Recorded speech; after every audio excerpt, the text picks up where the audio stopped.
Josefa Fariñas, de 76 años, falleció el domingo en su casa de As Hermidas de una puñalada en el corazón. Su marido, Manuel Vidueira, reconoció ayer los hechos ante la jueza, tal como informa el diario La Región. El testimonio de la hermana de la fallecida indica que el marido bebía y la maltrataba habitualmente. Paliza va y paliza viene, pero ella nunca denunció. Según datos del gobierno, de las 7 mujeres asesinadas este año por violencia de género, 6 no habían presentado denuncias previas contra su presunto agresor. A lo largo de 2024, 183.908 mujeres fueron víctimas de violencia de género en España, un 5% menos que el año anterior. El sistema Biogen del Ministerio del Interior para el seguimiento de los casos de violencia de género en España registra 5.803 casos activos en Galicia, 515 en Ourense. La pregunta que trasladamos a nuestros contertulios es la siguiente: ¿cómo se puede afrontar con éxito esta lacra? La respuesta, en 15 segundos, arranca en portada.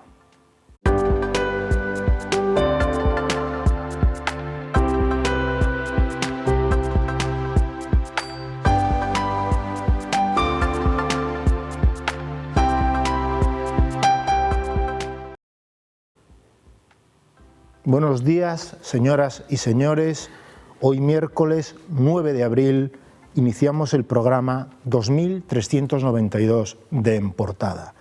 Y lo hacemos con el pesar por la muerte de Josefa, despedida ayer en el templo que guarda la imagen de la Virxe das Hermidas, patrona de Valdeorras.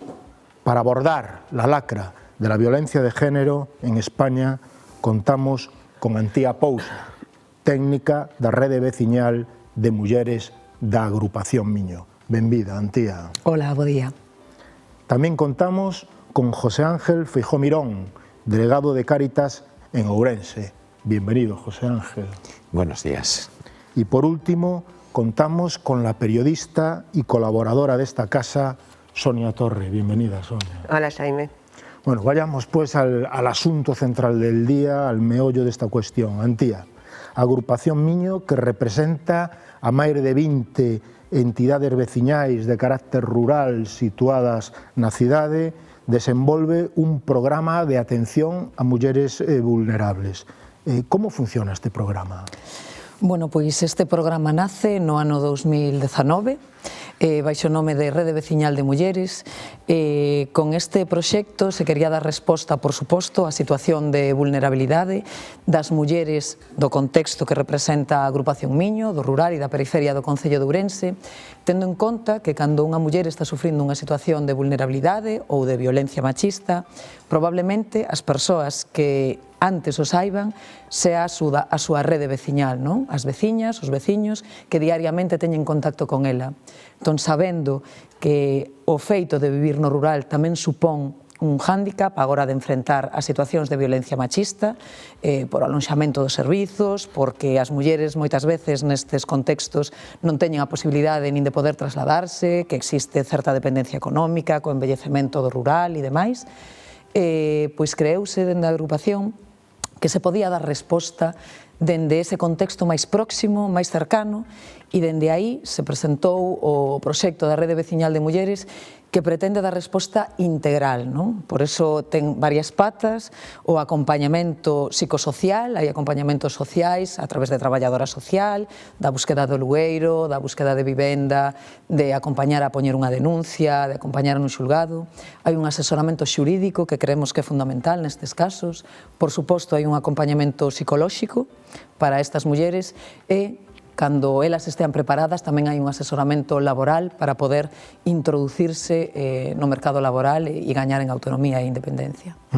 José Ángel, Cáritas conta en Ourense cunha casa de acollida para víctimas de trata. Sí, é un programa Alumar que xa ten moitos anos, que de feito empezou un pouco traballando con mulleres no, digamos, no entorno da prostitución, non? E aí encontrámonos que o tema das víctimas de trata é algo moi común, non? E entonces, bueno, pois implementouse, digamos, ese programa con un centro de acollida para mulleres víctimas de trata que acabamos de ampliar agora, hasta o ano pasado eran 8 prazas e este ano acabamos de reformar o centro, ahora mismo, pasaremos hasta 12, non? E é un pouco que comentaba Antía, é un pouco un programa amplio no sentido de que, primeiro, nese ámbito da prostitución, bueno, pois, desde Cáritas hai 3 profesionais que se acercan aos centros e estas mulleres que están nese entorno, ben sexa en clubs, ben sexa a veces en pisos, non? E ofréceselle, bueno, pois todo tipo de axuda, desde unha axuda psicolóxica a temas legais, a acompañamento, pois eso que ela decía, pois de solucionar determinados papéis, de determinadas denuncias, e despois xa no ámbito laboral, non? Si, pois quizás a cousa como máis chamativa e máis sangrante son estas mulleres que son víctimas de trata, que son vendidas, que son prostituídas, que venden incluso, lle venden os seus fillos, e ás veces hai situacións que realmente chama a atención que en pleno siglo XXI se poida comprar e vender a unha persona desta maneira, non? Eso realmente é unha cousa moi sangrante. A nos acude pois a policía, pois a Guardia Civil, pois cando encontran unha situación destas, nos acollemos a esas personas e despois xa, bueno, pois inténtase o tema da denuncia no xuzgado e ilas acompañando un pouco nese proceso, non? Isto leva consigo que moitas veces teñan que cambiar de ubicación, non? Pois ao mellor unha persona que está sendo víctima de trata en Ourense ten que ir a vivir a outro sitio, ou unha persona de outra provincia ten que vivir aquí, non? Porque, bueno, é toda unha rede un pouco complexa que nos chama moito a atención, pero, bueno, neso é o que está traballando Cáritas, é un programa ás veces moi descoñecido, pero é a atención ás persoas, en este caso, persoas que viven no ámbito da exclusión dun modo moi claro, non? Sonia, hablaba antes Antía de la red que están tratando de llevar a cabo en zonas rurales, incluso en zonas rurales de aquí de la ciudad, una red en el entorno rural que no tuvo Josefa en As Armidas, ahí falló totalmente. La gente, la familia sabía de esa situación, pero todo fue silencio hasta la muerte final, ¿no? Sí, bueno, yo lo de... creo que el fallo igual es más grave el fallo en otras partes que acusar ahora, culpar a la familia o al entorno, ¿no? De que si lo sabían porque no lo dijeron, o incluso cuando insistimos también mucho, sobre todo en los medios, si había denunciado o no había denunciado, y de alguna manera parece que cargamos que si no había denunciado era culpa de ella y por eso le ha pasado lo que le ha pasado, ¿no? El silencio siempre ha rodeado la violencia de género, porque durante muchísimos años hemos oído y a otras generaciones de mujeres las enseñaron y las explicaron que eso era algo de casa. De hecho, hasta hace no tantos años era violencia familiar. Y entonces a todos nos han explicado, y era ya generaciones varias, de que lo que pasa en casa y lo que pasa en la familia, ahí se debe quedar y nadie se puede meter, ¿no?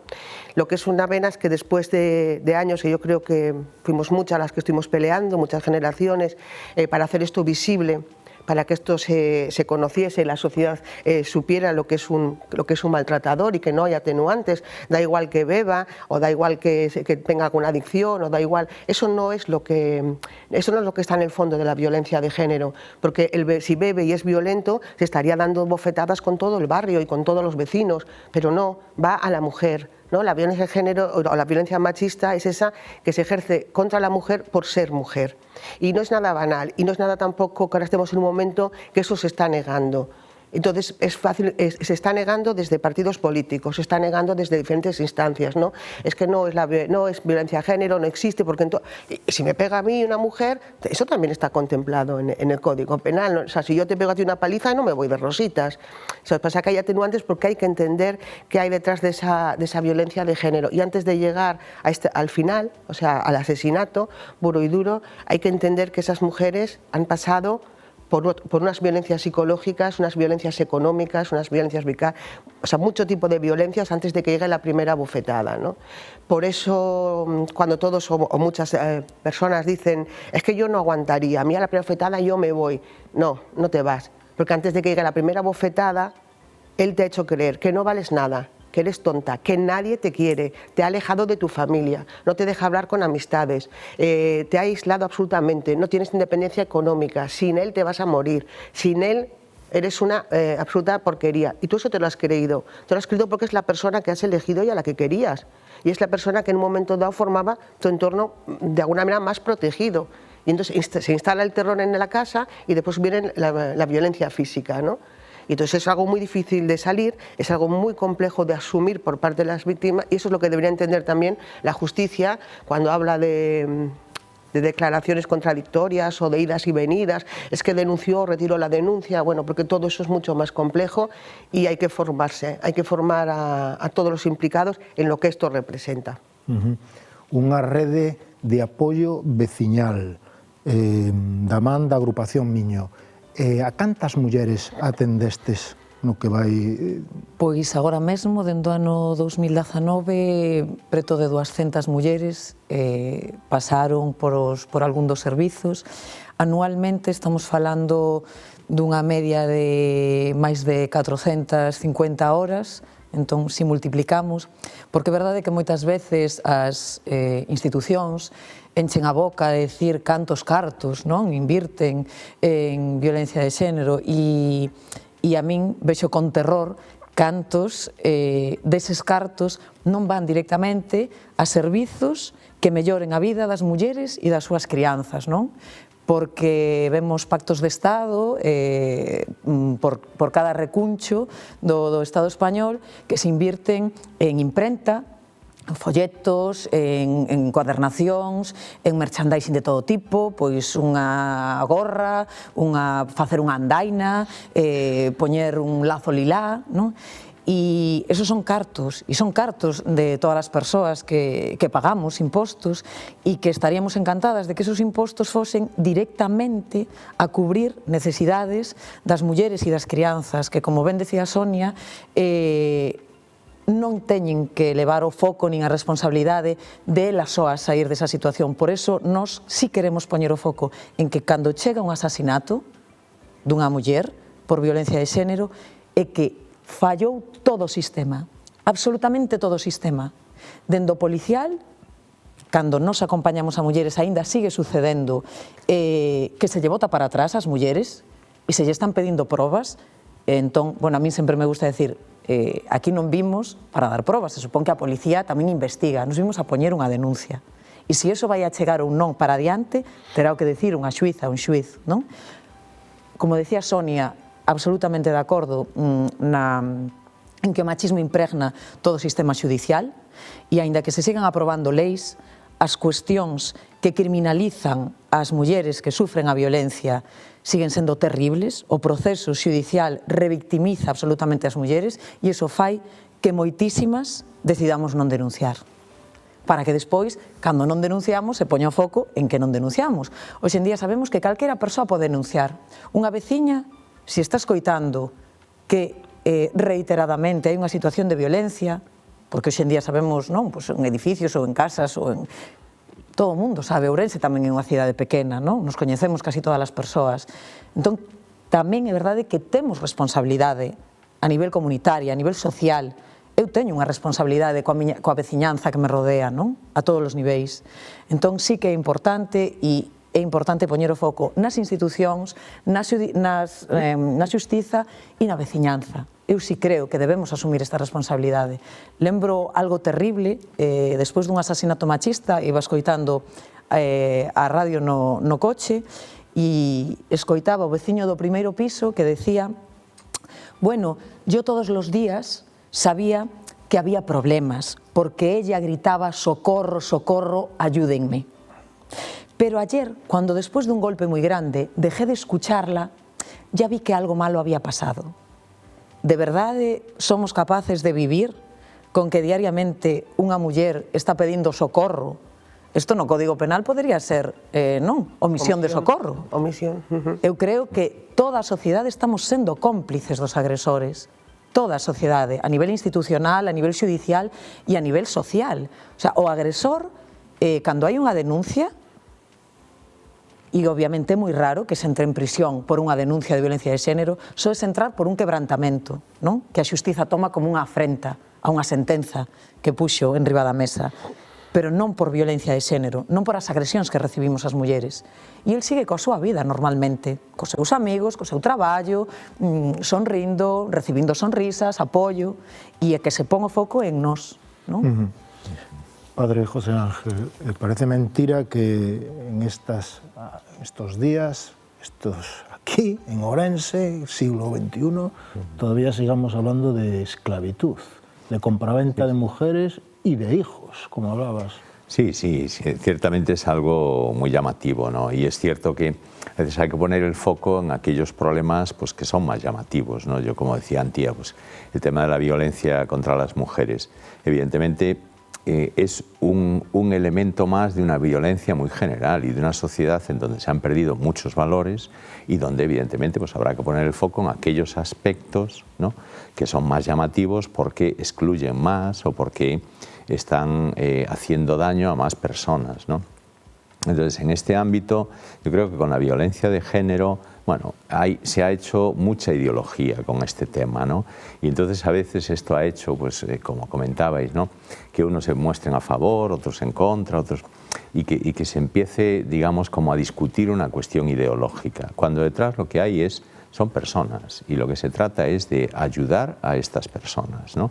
Y evidentemente en pleno siglo XXI que se pueda seguir traficando con personas, que se pueda pagar por utilizar a una persona como te dé la gana en el ámbito de la prostitución, voluntario o involuntariamente, ¿no? Es decir, que se llegue a esa degradación de la dignidad de las personas, de todas las maneras, ¿no? Físicamente, psicológicamente, como queramos, es algo que parece ir en contra pues, de un humanismo que parecía que habíamos conseguido, es decir, la Declaración de los Derechos Humanos, la sociedad del bienestar, parece que la dignidad de la persona es algo que hoy está muy claro y vemos en un montón de hechos, ¿no? Refiriéndonos bueno, pues a este caso en concreto de la violencia contra las mujeres, pues que parece que esto no es así, que no hemos progresado mucho, ¿no? Entonces a mí sí me gustaría esa especie de rearme moral, ¿no?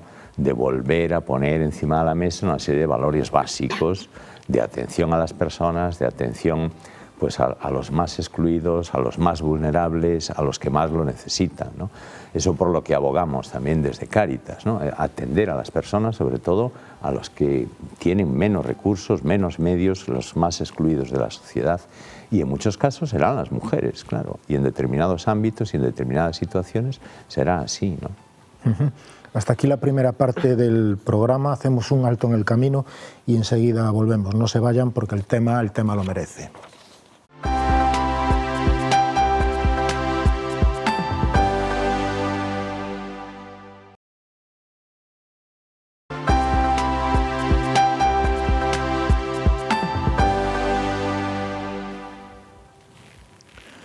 Ya nos encontramos en la segunda parte del programa y seguimos analizando los efectos de la violencia machista. Sonia, antes hablabas, decías, sin él no soy nadie, sin él, parecía el título de una canción, ¿no? El sexismo en la música no desaparece, dice esta información. Más de la mitad de las canciones más escuchadas en España contienen letras machistas. Un estudio de la UEPF revela que han aumentado las letras sexistas en los últimos 20 años, impulsadas por las plataformas de streaming.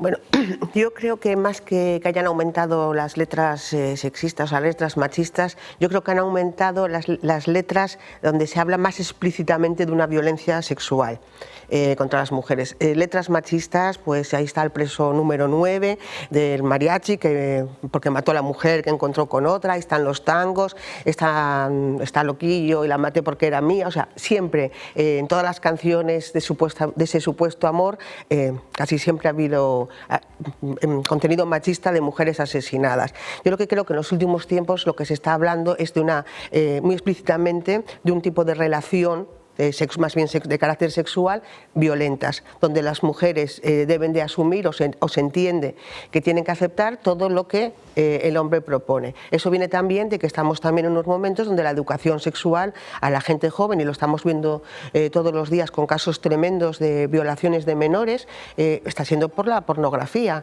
Entonces igual también tenemos que empezar a tomarnos en serio que la educación sexual y la educación afectiva sí que tiene que estar en los currículos escolares, y que eso no es una cuestión, como dicen muchos, ideológica, que es esa educación.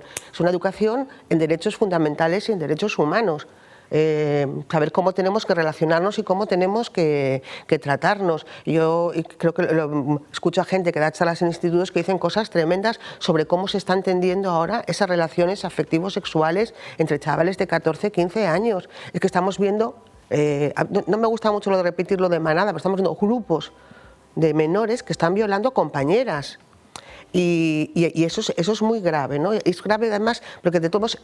Una cosa es esa educación afectivo-sexual que se debe dar en los currículos, y después en las casas también debemos de ser conscientes, y todo el mundo debe ser consciente, que todos somos referencias. Al final educas también por ejemplos. Y si en la casa estás escuchando, en la casa, en un entorno de amigos, estás escuchando frases de violencia hacia las mujeres, de fíjate esa que es una fulana porque ha estado con dos, todo eso también estás educando a esos niños pequeños que lo están escuchando y que creen que esa es la manera incorrectísima de relacionarse, ¿no?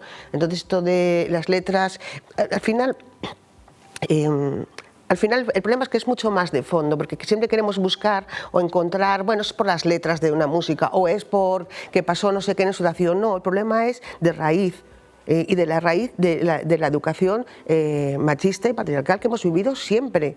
Y lo que pasa, creo que ahora, y pasa ahora entre más jóvenes, es que hay muchos hombres que se sienten amenazados cuando no hay razón, porque pierden parte de su poder, y nadie quiere perder poder, nadie quiere perder privilegios, y cuando encuentran una manera de volver a aferrarse a ellos, pues nos tiran por tierra. Y yo una de las frases que, por ejemplo, más detesto es la de ¿cómo voy a ser machista si tengo madre, si tengo mujer, si tengo...? No, es la cuestión de no ser machista o de no matar, es una cuestión de derechos humanos, no de tu familia. ¿No? O no denuncies, que solo antes habrá mucho más, que yo no acompaño a víctimas, no denuncies que le vas a fastidiar la vida, que estás estudiando le vas a fastidiar la vida, y nunca nadie piensa en cómo la víctima ya tiene su vida fastidiada de por siempre, porque es un trauma que le va a quedar siempre ahí. Y ahora las nuevas tecnologías también son tremendamente peligrosas en cuanto a cómo hacer llegar esa violencia, y la última, que supongo que conoceréis, es la del Bizum, ¿no? Que todavía no sabe cómo controlarse. Ahora ejerces violencia machista a través del Bizum. O sea, cada vez hay fórmulas... En eso que acaba de decir Sonia, me parece muy importante lo que dices de la educación afectivo-sexual. A veces hablamos solo de educación sexual. No. Yo creo que ese es un gran problema, ¿no? Se ha pansexualizado y a veces se ha visto a las mujeres y a los hombres también únicamente desde el punto de vista sexual. Y la afectividad es mucho más amplio, ¿no? Y la sexualidad es un don, es algo maravilloso que tenemos las personas, ¿no? Pero debemos educar afectivamente. La afectividad es mucho más amplio. Y entonces ahí creo que sí es fácil, bueno, es educar que las relaciones entre las personas de distinto sexo, pues evidentemente tienen un papel y se realizan de una determinada manera. Pero si educamos en esos valores de la afectividad, las relaciones interpersonales serán de otra manera. Si nuestras relaciones se basan únicamente en la sexualidad, ¿no? en gustar, en provocar un placer, entonces tenemos este problema, y es un poco lo que está pasando con la gente más joven, ¿no? Y se habla mucho de educación sexual, pero a veces poco de educación afectiva. Y la educación afectiva son las relaciones interpersonales, ¿no? Con nuestros mayores, con personas de otro sexo, y eso es muy importante para solucionar estos casos, ¿eh? Y lo mismo en personas que han sufrido esa violencia machista o las víctimas de trata. El reeducar esa afectividad, el volver a enseñar a querer y el ser capaces de querer y de relacionarse con los demás, eso es lo tremendamente difícil. non enseñarles a gestionar su sexualidade. Dende a rede tamén é unha cousa, porque é importante isto de construir certos patróns, e como decía Sonia, a través da cultura machista e patriarcal, como que temos hipermega instaurados, e asumimos como que son así, teñen que ser así, que son inamovibles.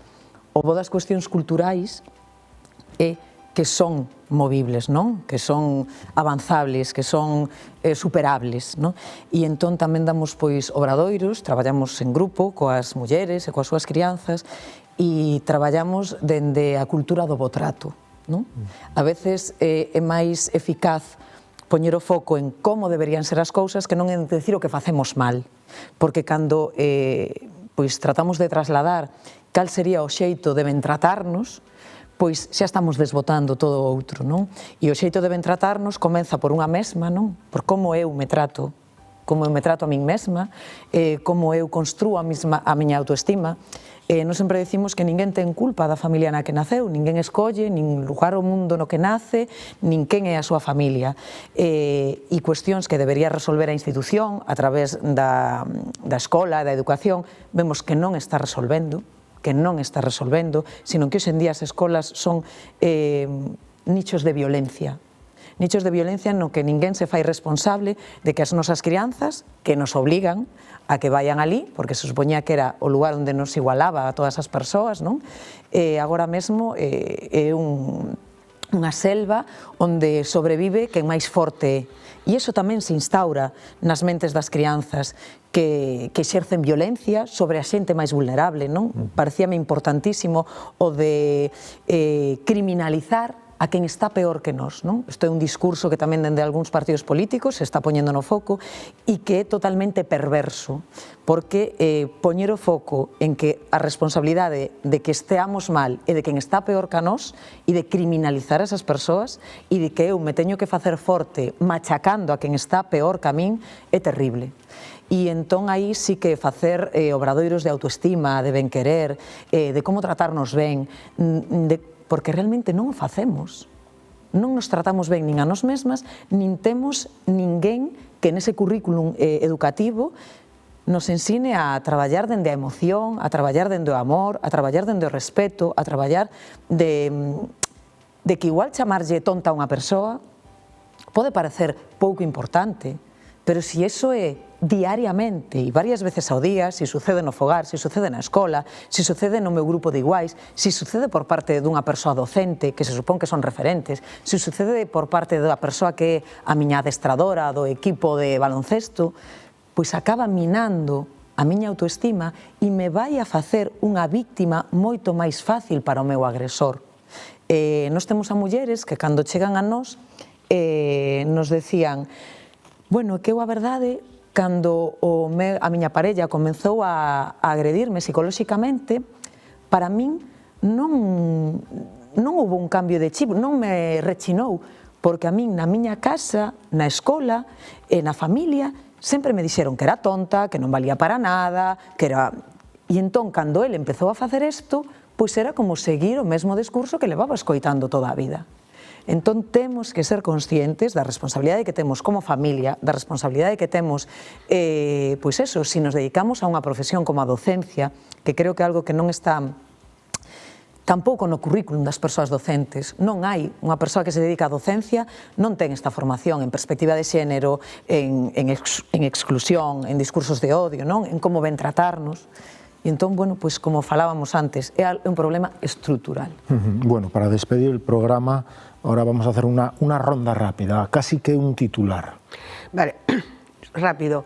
Me gustaría dejar claro que todas podemos ser víctimas de violencia de género. No hay ningún perfil, no es una cuestión solo de mujeres en situaciones vulnerables económicas o culturales o de familiares, ¿no? En un momento dado todas podemos ser víctimas de violencia de género, tenemos que tener eso muy claro para poder todavía ayudarnos mejor y combatir mejor esta violencia.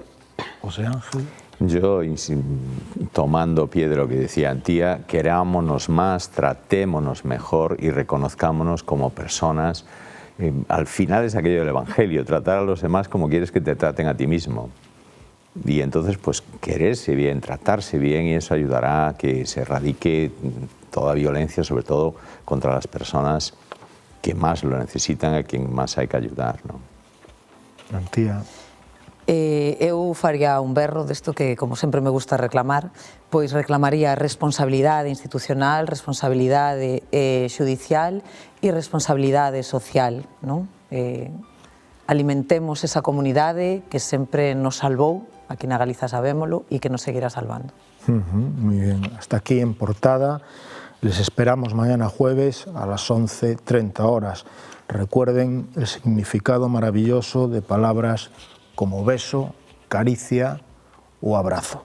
Muchas gracias por seguirnos.